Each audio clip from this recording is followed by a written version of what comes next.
Bismillahirrahmanirrahim. Assalamualaikum warahmatullahi wabarakatuh. Alhamdulillahirabbil alamin wassalatu wassalamu ala sayyidil mursalin wa ala alihi wa sahbihi ajmain. Subhanaka la ilma lana illa ma 'allamtana innaka antal alimul hakim. Rabbi israh li sadri wa yassir li amri wahlul 'uqdatam min lisani yafqahu qawli. Allahumma salli ala sayyidina Muhammadin tibbil qulubi wa dawaiha wa afiyatil abdani wa shifaiha wa nuril absari wa diyaiha wa ala alihi wa sahbihi ajmain. Jamaah Masjid Baitur Rahman yang dirahmati Allah Subhanahu wa taala, malam ini kajian kita Riyadhus Shalihin, tamannya orang-orang yang soleh-soleh. Mudah-mudahan kita ini termasuk golongan orang-orang yang soleh, yang dijadikan oleh Allah Subhanahu wa taala menjadi orang-orang soleh, orang-orang yang taat kepadanya. Kajian kita kemarin sampai di bab menyantuni atau menyayangi atau peduli kepada orang-orang yang lemah, fakir miskin dan orang-orang yang lemah. Sebelumnya kita Fatihah terlebih dahulu kepada baginda Rasulullah SAW, kepada para sahabat, tabi'in, tabi'in, kepada para ulama, aulia, wassalihin, wal masai, khususan Abu Sayyid Muhammad bin Alwi al-Malik al-Hasani wa Abu Sayyid Ahmad bin Sayyid Muhammad Alawi al-Malik al-Hasani, khususan ila al-Imam An-Nawawi rahimahullah, amadana Allahu bimadadihim wa fada alaina min barakatihim wa anwarihim wa ulumihim fid dini wad dunya wal akhirati bisirril Fatihah. A'udzu billahi minasy syaithanir rajim. Bismillahirrahmanirrahim. Alhamdulillahi rabbil alamin. Ar-Rahmanir Rahim, Maliki yaumiddin. Iyyaka na'budu wa iyyaka nasta'in. Ihdinas siratal mustaqim, siratal ladzina an'amta 'alaihim ghairil maghdubi 'alaihim waladdallin. Amin. Bismillahirrahmanirrahim. Kemarin hadis kita di akhir pertemuan yaitu tentang bi'sat ta'am ta'amul walimah yuda ilaiha al-aghniya wa yutrakul fuqara. Sejelek-jelek makanan yaitu makanan walimah yang mana yang diundang hanya orang-orang kaya saja. Orang-orang miskin enggak diundang. Ini sejelek-jelek makanan, kata Rasulullah. Dia bikin acara walimah, orang kaya-kaya saja undang, miskin tak. Terbalik itu namanya. Mestinya yang didahulukan orang-orang fakir miskin. Orang kaya tuh pandai, dia beli makanan sendiri. Nak beli sate tiap malam bisa, makan sedap bisa. Orang fakir miskin tak diundang. Doa mereka mustajab. Kemudian hadis tentang mengasuh anak perempuan. Jadi majlis kita ini sebetulnya majlis yang dulu para sahabatnya begini nih dah. Para sahabat kumpul dengan Rasul mendengarkan hadis-hadis Rasulullah. Kemudian sahabat menghafal hadisnya Rasulullah, tabi'in duduk gini, dengar, ayo ngumpul dengarkan hadis-hadis Rasulullah. Apa yang sahabat menyampaikan hadis Rasulullah. Rasulullah sabda begini, sabda ini. Yang lain dengarin. Dari situ diambil ilmu, diserap, dipraktekkan. Sebetulnya ilmu itu simple. Ilmu itu sebetulnya simple saja. Duduk, dengarkan hadis Rasulullah, praktekkan. Nah itu. Gitu saja sebetulnya. Dulu ya begini.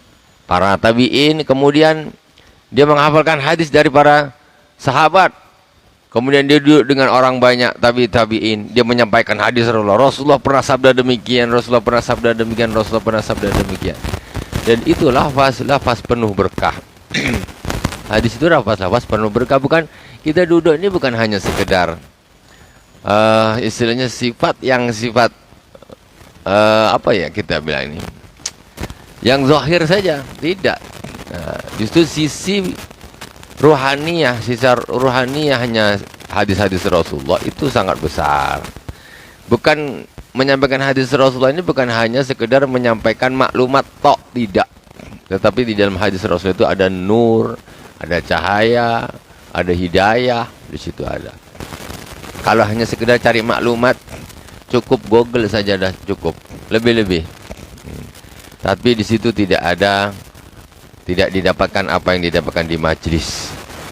Ya. Sahabat duduk dengan Rasulullah. Kemudian tabi'in duduk dengan sahabat. Tabi'in duduk dengan tabi'in. Tabi'in duduk dengan tabi'in. Kemudian ulama duduk dengan gurunya. Terus dia punya murid. Begitulah transfer ilmu yang berasal dari Rasulullah SAW, berasal dari Allah Subhanahu wa taala, wahyu dari Allah Subhanahu wa taala. Makanya kata Rasulullah, al ulama warasatul anbiya. Ulama itu ahli warisnya para nabi. Ulama itu ahli warisnya para nabi. Ahli waris ketika nabi wafat, yang dapat warisan siapa? Ulama. Ulama inilah yang kemudian menyebarkan warisan Rasulullah. Sementara Rasulullah mewariskan apa? Rasulullah ini tidak la yuwarithu dirhaman wala dinaron. Mereka tidak mewariskan dirham atau tidak mewariskan duit. Tetapi mereka mewariskan ilmu. Ilmu yang diwariskan kepada ulama, kemudian diwariskan. Ulama meninggal, diwariskan lagi kepada murid-muridnya, diwariskan lagi kepada muridnya. Begitulah seterusnya. Makanya ahli waris Nabi adalah para ulama. Para ulama nanti punya murid-murid, ulamanya meninggal, murid-muridnya jadi ahli warisnya. Estafet. Nur dari Rasulullah SAW, keberkahan, fadilah, berkah dari Rasulullah terus turun-temurun melalui jalur sanad keguruan. Seperti itu. Kalau masalah maklumat, ada semuanya di Google. Ada semuanya di Google. Tapi Google nggak termasuk sanad. Tidak termasuk sanad. Ini Allah, Rasulullah, Google langsung ya. Kau ada mana? Google. Saya Google Allah. Saya Google Rasulullah. Tak pakai guru lagi. Semua salah, ini salah, ini salah, ini salah. Jangan gitulah. Orang itu tak akan bisa membaca Al-Quran tanpa guru. Tak bisa. Apalagi dia nak jadi ulama. Baca Quran saja tanpa guru tak bisa dia. Cobalah. Ada orang baca Quran tanpa guru. Dia belajar sendiri. Dia baca alif, A. Pakai apa namanya ini? A, ba, B sama A. Nah, kemudian yang repot ketika shin, sin, so. Itu sudah bingung nanti membacanya. Nampak. Dia itu belajar tanpa guru. Nah. Tapi itu pun sudah melalui perantara juga. Perantara buku yang ditulis oleh orang itu tadi. Jadi orang kalau tanpa guru jadi Tarzan. Paling panjang mandak pokok saja. Main sama monyet. Itu saja. Tanpa guru. Tengok Tarzan pakai celana aja tak bisa. Karena dia tak punya guru. Apalagi nak jadi ulama. Tak bisa. Jadi kita duduk di sini. Mengharapkan keberkahan dari hadis-hadis Rasulullah. Secara ruh kita dapatkan. Kemudian secara zahirnya ilmu maklumat kita dapatkan. Jadi dua kita dapat. Dan justru sifat batinnya itu bisa lebih kuat daripada sifat zahirnya. Karena seorang contoh tidak dikatakan sahabat kalau dia tidak ketemu dengan Rasulullah. Walaupun hidup sezaman, walaupun beriman. Tapi begitu dia datang ke majelis Rasulullah, sekali saya ketemu sama Rasulullah, satu kali tatapan, sahabat dia. Itu apa fadilah? Apa faidah bertemu saja itu. Faidah bertemu. Sekarang umpamanya dia tinggal di sebelahnya Rasulullah umpamanya. Kok tak pernah seumur hidupnya bertatap muka dengan Rasulullah? Itu bukan sahabat. Dia tidak, umpamanya dia beriman, dia tapi tak pernah ketemu sama Rasulullah. Enggak sahabat. Tapi sekali saja ketemu, Dia beriman, sahabat langsung masuk. Itu namanya di antara faidah ya, atau fadilah bertemu. Nah, itu di antaranya. Kemudian sahabat, tabi'in, tabi'in. Kenapa disebut dengan tabi'in? Karena bertemu dengan sahabat. Itu. Tidak dikatakan tabi'in kalau tidak bertemu dengan sahabat, walaupun dia hidup satu zaman. Itu namanya bahwa kita ini memang perlu talaki. Talaki ini ketemu sama guru itu perlu. Nggak bisa. Harus ketemu. Jadi sekarang orang yang aneh zaman sekarang ini hidup 15 abad sekitar setelah Rasulullah. Tapi kayak dia ini kayak ketemu sama Rasulullah langsung. Ini Rasulullah begini, Rasulullah begini, Rasulullah begini. Ulama mengatakan demikian dengan ilmunya, dengan penafsirannya, dimentahkannya. Padahal bukan yang salahnya ulama, hadisnya sama, dia yang salah di dalam menafsiri. Tapi dia yang menyalahkan para ulama. Ya, contoh satu. Hadis kullu bid'atin dhalalah wa kullu dhalalatin finnar. Setiap bid'ah, kullu bid'atin dhalalah adalah sesat. Dan setiap kesesatan adalah masuk neraka. Imam Syafi'i mengatakan bid'ah itu ada dua macam. Bid'ah hasanah sama bid'ah sayyi'ah. Ada bid'ah yang bagus, ada bid'ah yang jelek. Ada orang bilang, ini Nabi bilang setiap bid'ah itu sesat. Apa pasal? Kok ini ulama bilang ada bid'ah yang satu bagus, yang satu tak bagus. Kita nak ikut Nabi, kita nak ikut ulama, kata dia. Nah, ini penyesatan, bahaya seperti itu. Imam Syafi'i bukannya dia cuma tahu hadis itu saja. Banyak urusannya, membahas ilmu ulama itu banyak. Imam Syafi'i kenapa bilang begitu? Bukan Imam Syafi'i tak tahu hadis itu, tahu. Tapi kan ada hadis lain, man sanna sunnatan fil Islam sunnatan hasanatan. Barang siapa yang membuat satu sunnah di dalam Islam, yang mana sunnah itu sunnah yang bagus, falahu ajruha wa ajru man amila biha ila yaumil qiyamah. Maka baginya pahala dan pahala orang yang mengamparkan sunnah tadi yang mana dia yang mulai bikin sampai hari kiamat. Itu berarti kan ada satu hal yang memang dilakukan dan waktu itu belum ada di zaman Rasulullah. Itu hadis Rasulullah sendiri. Man sanna sunnatan fil Islam sunnatan hasanatan, man sanna sunnatan hasanatan falahu ajruha. Ada pahalanya. Siapa yang membuat satu sunnah yang bagus, ada pahala, justru pahala. Makanya Imam Syafi'i memadukan. Oh, berarti enggak, yang dimaksud ini bukan semua secara mutlak, tetapi yang jelek-jelek itu, namanya bid'ah. Bid'ah syai'ah yang dimaksud di situ, bid'ah yang jelek. Buktinya apa? Sayyidina Umar bin Khattab ketika mengumpulkan para sahabat di masjid, waktu tarawih dulu, tidak macam zaman sekarang. Tarawih zaman Nabi dulu. Zaman Nabi dulu, kalau Ramadan, orang salat tarawih itu masing-masing. Ada jamaah sudut sana 3 orang, jamaah sudut sana ada salat sendiri, ada sana 10 orang. Jadi satu masjid itu apa bahasa kita, bersepalah macam-macam masing-masing. Ya, tidak kita hanya Sayyidina Umar nengok ini kalau dijadikan satu imam kan bagus, kompak. Ini tak masing-masing, yang suka sama imam itu dia ikut jadi makmum sana, yang suka sama imam ini ikut makmum sini, yang suka akul benak sendiri, Allahu Akbar sendiri saja di dalam Masjid Nabawi. Jadi banyak terjadi jamaah kecil. Kemudian Sayyidina Umar bin Khattab punya ide untuk menggabungkan semua jamaah kecil-kecil ini menjadi satu, pilih imamnya satu, tak usah masing-masing gini, jadi satu. Akhirnya karena dia Amirul Mukminin, sahabat semuanya taatul amir, taat. Apa kata Amir Mukminin, siap sudah. Akhirnya dikumpulkanlah semua jamaah di Masjid Nabawi itu jadi satu jamaah, ditaruh imam satu, enggak lagi berkecai masing-masing. Ketika itu pada satu malam Sayyidina Umar keluar, tengok, wah bagus kelihatannya, bagus, tidak masing-masing. Apa kata Sayyidina Umar bin Khattab? Nikmatil bid'atu hadhihi. Kata beliau, sebagus-bagus bid'ah ya ini. Kata Sayyidina Umar, sebagus-bagus bid'ah ya ini. Itu berarti kan masih ada bid'ah yang bagus.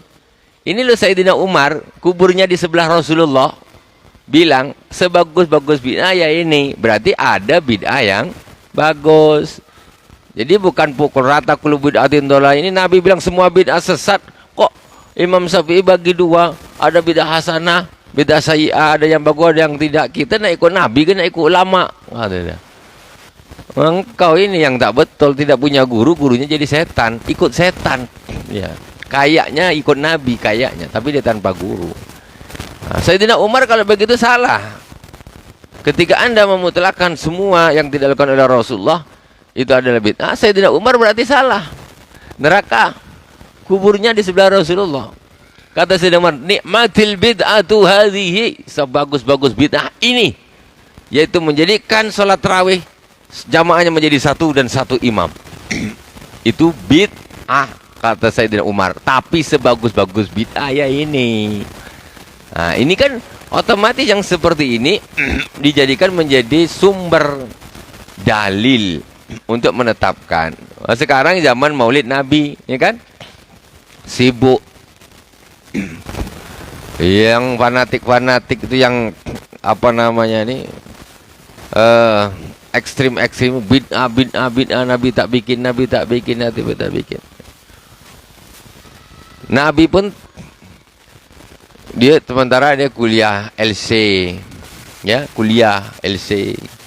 Dia tak tahu itu bid'ah juga. Nabi itu tak pernah orang ngaji sebanyak siapa dengan Nabi, ngaji duduk sahabat, tak pernah dia ngasih gelar. Sayyidina Ali bin Abi Thalib LC, pernah ngasih gelar gitu? Tidak ada. Jadi menuntut ilmu itu adalah ibadah. Jangan kau tambah apa yang tidak dilakukan oleh Rasulullah. Kan gitu. Sekarang menuntut ilmu di kotak-kotak lah, kasih gelar lain nih lah. Zaman Nabi mana ada? Doktor Abu Bakar Siddiq. Gitu. Mana ada, mau setinggi apapun ilmunya, itu tidak akan pernah dikasih gelar. Dia kuliah pakai gitu, itu bid'ah juga. Jadi ini jangan terlalu frontal. Maulid Nabi itu hanyalah merupakan satu tradisi, ya, meramaikan, bergembira terhadap lahirnya Rasulullah. Bukan kita menciptakan satu ibadah baru, bukan, ya. Itu tradisi saja. Jadi jangan terlalu fanatik. Engkau pun nikah, aku nikahkan engkau dengan Fatimah bin Fulan, mas kawinnya sekian, aku terima nikah dan kawin. Lah sudah, Nabi tak pernah menikahkan pakai bahasa Indonesia. Betul apa tidak? Betul apa tidak? Bid'ah berarti neraka, berarti engkau zina, tak sah nikah engkau. Betul tak? Katanya tak usah bikin kalau Nabi tak bikin. Itu contoh. Kau dah nikah sudah pakai bahasa apa Indonesia? Bid'ah, dah selesai. Tutup acaranya. Nah, jadi tidak semuanya yang Nabi tak bikin langsung bid'ah. Khutbah Jumat, Pak. Hadirin sidang Jumat yang dirahmati Allah Subhanahu wa taala, mari kita panjatkan puji dan syukur kehadirat Allah Subhanahu wa taala. Salawat dan salam semoga terlimpahkan kepada baginda Rasulullah sallallahu alaihi wasallam. Bid'ah belum? Bid'ah tak? Nabi tak pernah bikin, Nabi tak pernah mencontohkan. Dia yang gemar-gemar bid'ah Jumatan pun pakai bahasa Indonesia khatibnya. Tak bisa gitu.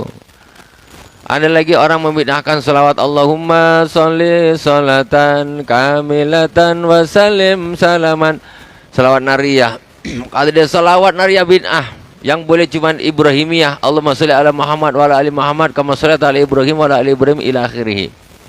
Karena itu bukan berasal dari Nabi, kata dia.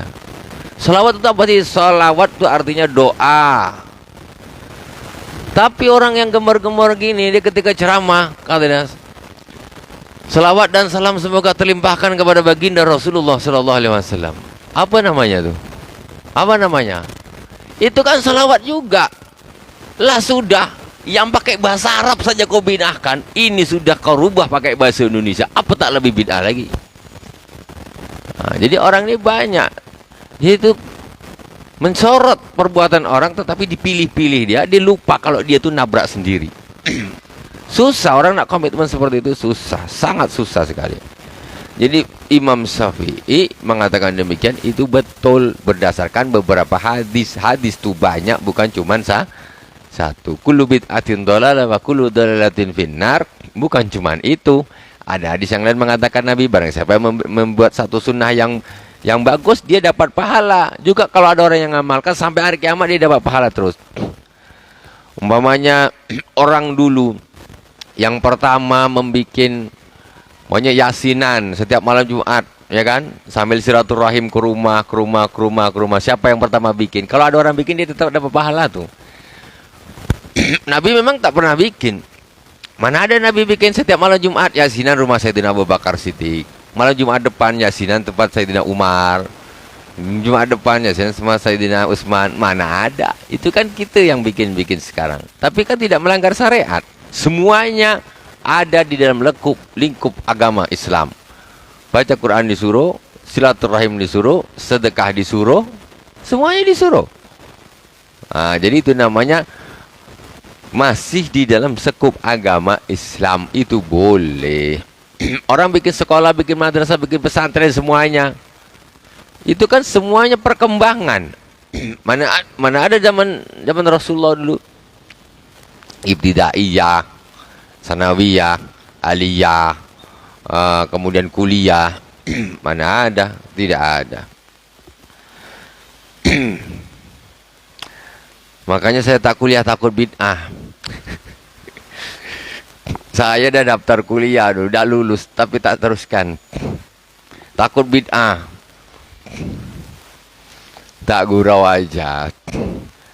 Memang tak nak kuliah saja. Tak, kalau bahasa-bahasa ekstrim kan gitu. Bahasa-bahasa ekstrim kan gitu. Nabi tak bikin, tapi tak mencontohkan, jangan bid'ah. Lah kita lanjut, lari ke situ pula. Tak apa, karena sekarang momennya Maulid Nabi. Momennya Maulid Nabi. Jadi kita tetap bergembira terhadap lahirnya Rasulullah SAW, karena lahirnya anak saja kita bahagia, masa lahirnya Nabi kita tak boleh bahagia? Kan gitu. Dapat cucu baru bahagia, dapat Nabi tak bahagia? Hah? Dapat anak bahagia, tapi kadang-kadang anak ini kalau tak dididik dengan cara yang bagus, dia bisa mencelakakan orang tuanya. Itu pun orang tuanya bahagia. Sementara dapat Nabi yang dia akan menyelamatkan kita di dunia dan di akhirat, bahagia tak boleh. Nah, tidak. Kita tetap, ini momen mestinya itu setiap pekan sekali, ingat, bukan setiap saat tuh mestinya kita bersama dengan Rasulullah, bukan setahun sekali, melampau sebenarnya setahun sekali tuh, melampau setahun sekali. Jadi orang itu setiap saat dia harus selalu nyambung dengan Rasulullah Sallallahu Alaihi Wasallam.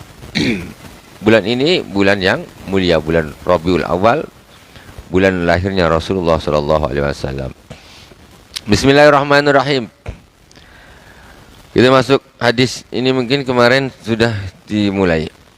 Apa? Kita ulangi sedikit. Wa an Anas radhiyallahu taala anhu anin Nabi sallallahu alaihi wasallam qala man ala jariyataini hatta tablugha jaa yaumil qiyamati ana wa huwa kahataini wa dhamma asabi'ahu. Rasulullah sallallahu alaihi wasallam bersabda, barang siapa yang mengasuh dua anak perempuan sampai dewasa, kemudian dia di hari kiamat akan datang, dia dengan aku seperti ini, kata Rasulullah. Bahwa wadamma asabi'ahu, beliau mengumpulkan jarinya. Maksudnya apa? Ini menunjukkan betapa beratnya mendidik, menjaga anak perempuan. Yang punya dua anak perempuan, bersyukurlah. Karena dia bisa bersama dengan Rasulullah di akhirat. Kalau dididik yang betul. Susah. Didik anak perempuan itu susah. Apalagi zaman sekarang. Ya, jangan dilepas kemana-mana sembarangan tempat. Habis dimakan kucing. Ya, aduh, sekarang nih ibaratnya nih ngeri, zamannya zaman ngeri. Pacaran dianggap biasa, ya. Laki-laki perempuan sekolah, berbonceng, berpacar, ini pacar ini pacar ini, pacar ini. Macam mana nak sama-sama dengan Rasulullah kalau begitu caranya? Jaga yang betul anak tu. Ini tak dilepaskan. Time dah nikah, dah bosan dia pacaran, baru dia nikah. Jadi suaminya cuma dikasih sisa saja.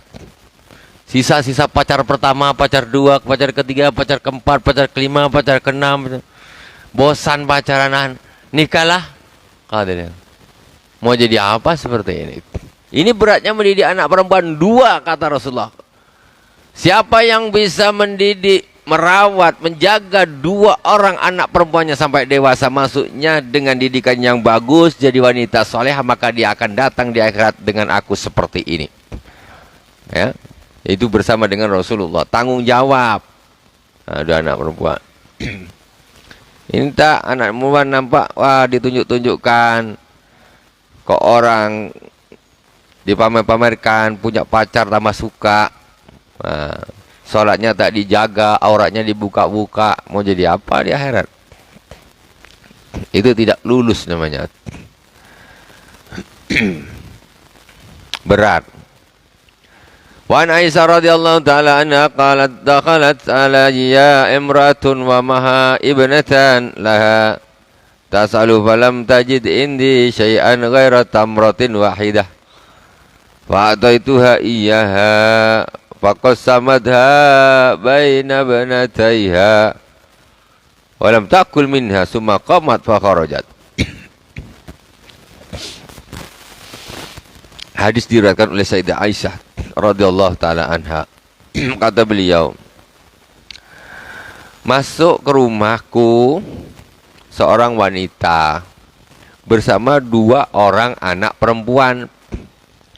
Jadi kata Sayyidah Aisyah, istrinya Rasulullah, ada satu orang wanita dengan dua orang anak perempuan datang ke rumah. Kemudian tas'alu falam tajid indi syai'an ghaira tamratin wahidah. Jadi si ibunya ini minta kepada Sayyidah Aisyah sesuatu. Minta sesuatu, minta bantuan lah, minta sedekah lah bahasa kita sekarang ini. Minta sedekah. Ini rumah Nabi nih. Rumah Nabi nih. Apa kata Sayyidah Aisyah? Sementara aku tidak menemukan apa-apapun di rumah kecuali hanya sebutir tamar saja. Tengok rumah Nabi. Bu, rumah Nabi, Bu. Tak ada apa-apa, cuma sebutir tamar saja. Kalau ibu-ibu tengok kulkas sampai busuk-busuk di dalamnya tuh. Kulkas ini simpan, ini simpan, ini simpan, ini simpan, buka. Yang ini 2 minggu, ini 3 pekan, ini 1 bulan, ini numpuk. Banyak di rumah tuh, macam-macam. Di rumahnya Rasulullah ketika ada 2 orang, 3 orang, 1 orang ibu dan 2 orang anak perempuannya datang minta kepada Sayyidah Aisyah. Kata Sayyidah Aisyah, di rumahku nggak ada apa-apa kecuali 1 butir tamar saja. Kurma yang kering tuh, yang coklat tuh, tamar namanya. Kalau yang basah namanya rutop. 1 butir tamar saja. Fa'ataituha iyyaha, punyanya cuman itu diberikan. Aku tak ada apa-apa lagi memang. Bayangkan. Tentu kalau ada duit dikasih duit tuh. Tengoklah rumah Nabi, bayangkan. Jadi adanya cuma itu sudahlah dikasih. Tamar tadi. Dikasihkan kepada si ibunya tadi. Faqasamatha baina ibnatayha wa lam ta'kul minha tsumma qamat wa kharajat. Kemudian kurma itu tadi dipotong 2 sama ibunya. Dibelah 2, dipotong 2. Dibagikan separuh dikasih anak perempuannya kan 2. Yang 1 dikasih anaknya yang 1, yang separuh dikasih anaknya yang 1. Disuruh makan nak, nih makan. Walam ta'kul minha. Sementara si ibu tidak makan apa-apa, enggak makan. Udahlah, ini separuh untuk kamu nak, separuh untuk kamu nak. Ibu tak usah makan, makan. Faqamat wa kharajat. Kemudian dia berdiri dan keluar dari rumah Sayyidah Aisyah radhiyallahu taala anha. Fadakhala an-nabiy sallallahu alaihi wasallam alaina fa akhbartu fa qala man ibtuliya min hadhil banati bi syai'in fa asana ilaihinna kunna lahu sitran minan nar. Ibu dan dua orang anaknya keluar dari rumah. Kemudian Rasulullah masuk. Kan rumah Rasulullah. Masuklah ke dalam. Rasulullah tahu kan ada yang baru keluar dari rumah. Kemudian Sayyidah Aisyah menceritakan apa yang terjadi tadi. Ceritakanlah kepada Rasulullah sallallahu alaihi wasallam. Apa kata Rasulullah? Manubtiliya min hadhil banat bi syai'in fa asana ilayhinna kunna lahu sitran minan nar. Barang siapa kata Rasulullah yang diberi cobaan dengan anak-anak perempuan, kemudian dia berlaku baik kepada anak perempuan tersebut, maka aku akan menjadi tamengnya dari api neraka di akhirat, kata Rasulullah. Nah, jadi jangan disia-siakan anak perempuan itu. Jaga baik-baik, kata Rasulullah, nanti aku di akhirat akan menjadi tameng bagi orang tuanya dari neraka jahanam. Saking Rasulullah ini sangat peduli kepada anak-anak perempuan.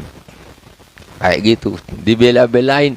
Mamanya, bapaknya nanti dijaga oleh Rasulullah dari api neraka. Saya tamengnya, kata Rasulullah, dari api neraka bagi orang tuanya yang betul-betul mendidik dengan bagus anak perempuannya. Aduh, sekarang ini zaman macam entahlah, zamannya TikTok. Kan? Sekarang ini zaman TikTok. Nah, banyak anak-anak perempuan tuh di TikTok, entah anak siapa tuh. Apakah masuk nanti orang tuanya termasuk orang yang dijaga oleh Rasulullah dari neraka jahanam? Rasulullah pasang badan untuk menjaga orang tua yang mau betul-betul menjaga, mendidik anak perempuannya sampai dewasa.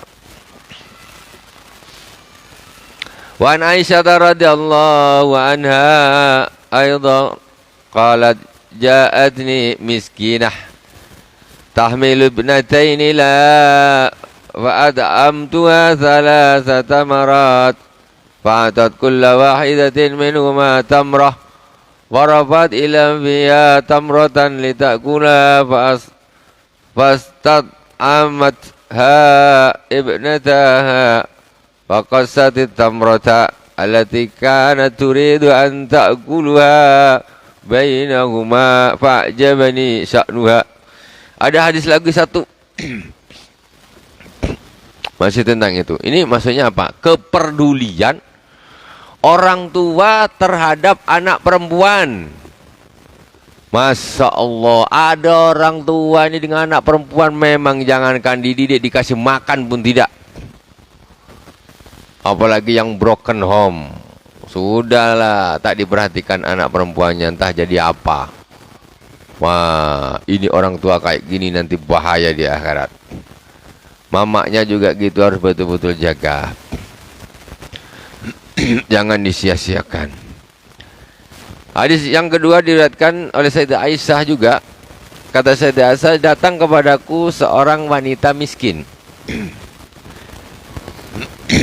Dia menggendong dua anak perempuan atau membawa dua anak perempuan. Kemudian aku beri dia 3 kurma. Bukan loke, tapi memang tak ada. Ya, jangan berpikir masa cuma kasih 3 kurma. Macam hadis yang pertama tadi itu.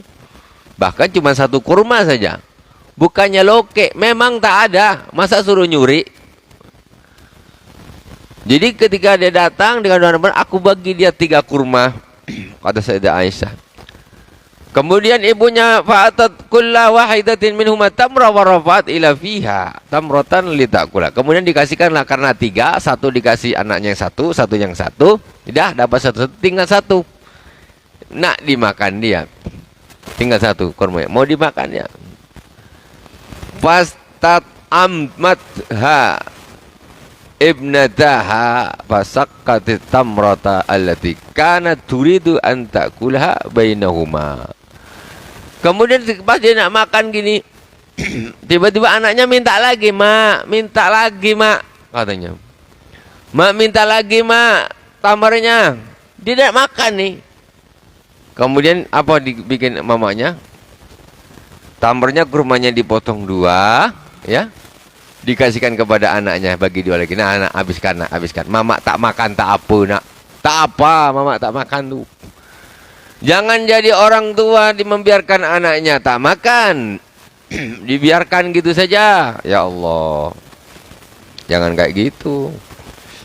Tak diperdulikan. Sibuk dengan kehidupannya masing-masing. Anaknya entah kemana. Kadang dibelah oleh adiknya, oleh makciknya, oleh siapa. Bapaknya entah kemana, mamaknya entah kemana. Ribut dengan urusannya masing-masing.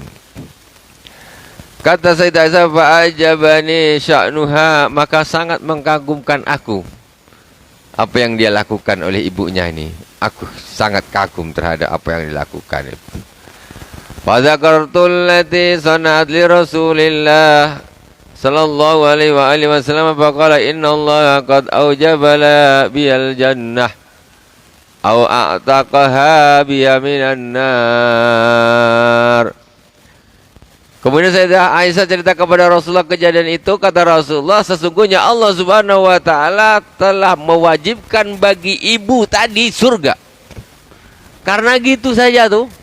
Bagi kurma 3, 1 dibagi ke anak-anaknya, dia nak makan, diminta lagi, dibagi lagi, dia tak makan apa-apa. Kata Rasulullah, sesungguhnya Allah sudah mewajibkan bagi wanita tadi, yaitu ibunya tadi, surga. Kata Rasulullah. Au ataqaha biha minan nar. Atau di dalam hadis yang lain, di dalam perawiatan yang lain mengatakan Allah telah memerdekakan dia sebab perlakuannya itu tadi, dimerdekakan dari neraka. Apa tak? Orang di dalam hadis yang lain ada yang menceritakan tentang seorang yang memberi minum anjing saja, ya. Itu diampuni dosanya, kemudian masuk surga. Apalagi ngasih makan anak sendiri, anak manusia. Apalagi rawahu Muslim. Cuma kadang-kadang orang tua ini entahlah, tak tahu. Naudzubillah summa naudzubillah, ya. Jangan sampai kita ini di dalam mendidik anak perempuan bukan hanya ini, urusannya bukan hanya sekedar urusan zahir saja, urusan makan saja tidak, bukan urusan dunia saja tidak, tapi urusan akhiratnya harus diperhatikan. Sekolah silakan, tapi tengok macam mana anak itu di sekolah, perlakuannya seperti apa yang dilakukan. Kalau memang tidak bisa dijamin pendidikannya, sudah ditaruh di tempat yang lebih aman, di pesantren, di mana yang anak itu betul-betul terjaga. Kalau di sekolah yang terlalu bebas, anak perempuan habis kena colek sana, colek sini, colek sana, habis lama-lama dia pula yang nyolek. Karena dah terbiasa pacaran seperti itu. Hancur semuanya masa depan. Sekolah itu sebetulnya katanya untuk membangun masa depan. Sekolah itu niatnya untuk membangun masa depan. Tapi kalau tak hati-hati, justru salah pilih, salah tempat, justru dia akan menghancurkan masa depan. Degilnya di sana, belajar macam-macam di sana yang tak bagus di sana, belajar pacaran di sana, maksiat di sana. Jadi pandai-pandailah milih tempat untuk pendidikan anak kita. Carilah tempat-tempat yang betul-betul mendidik, ya. Jangan asal ijazah saja. Ijazah itu tak dipakai di akhirat, tak dipakai. Mau gelar profesor, doktor, nanti dipanggil sama malaikat, enggak ada profesor, enggak ada doktornya. Langsung fulan bin fulan, bapakmu siapa itu sudah. Tidak ada profesor, doktor, fulan bin fulan, MSI, apa LMA, kelamaan kata malaikat. Lama betul engkau, bapak kau siapa, dah pergi sana. Lama betul. Tak ada cerita gelar. Reward itu gelar yang ngasih manusia kok, bukan Tuhan yang ngasih. Orang berkumpul berapa orang, 10 orang, nah, ini lulus kasih dia gelar, ini lulus kasih gelar. Sekelompok orang ngumpul tanda tangan kasih gelar, kan gitu saja. Sebetulnya kan gitu, bukan Tuhan yang ngasih. Jadi kita jangan sampai terbuai oleh sesuatu yang sifatnya misalnya duniawi. Jangan. Ya, kalau hanya sekedar saja untuk administrasi tidak ada masalah, tapi jangan dijadikan itu tujuan, apalagi tergila-gila oleh gelar. Jangan. Kita tertipu nanti. Subhanakallahumma bihamdik asyhadu an la ilaha illa anta astaghfiruka wa atubu ilaik. Wa sallallahu ala sayyidina Muhammadin wa ala alihi wa sahbihi wa baraka wa sallam. Alhamdulillahirabbil alamin. Wassalamualaikum warahmatullahi wabarakatuh.